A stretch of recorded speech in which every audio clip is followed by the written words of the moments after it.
નમસ્કાર દર્શક મિત્રો, હું છું રૂપલ લુણીચિયા. સમય ન્યૂઝમાં આપનું સ્વાગત છે. પાલનપુર આબુ હાઈવે પર ખેમાણા નજીક ગૌરક્ષકોએ ગુરુવારે સવારે ગેરકાયદે પશુઓ લઈ જતી ટ્રક ઝડપી લીધી હતી.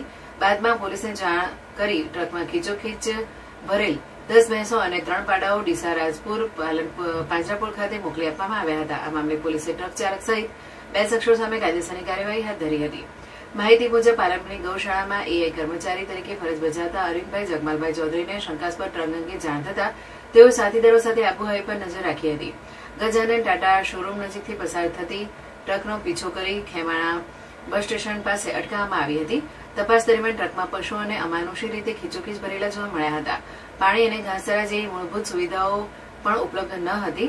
ટ્રક ચાલક અબ્દુલ વારિક શેખ રહેઠાણ ડીસા અને ઉમર ફારૂક મિયાના રહેઠાણ મહેસાણા પાસે કોઈ અન્ય પરમિટ ન હોવાનું બહાર આવ્યું હતું. પોલીસે ટ્રક જપ્ત કરીને પશુઓને સુરક્ષિત રીતે રાજપુર મહાજન પાંજરાપોળ ખાતે પહોંચાડ્યા હતા અને આગળની કાર્યવાહી હાથ ધરી છે.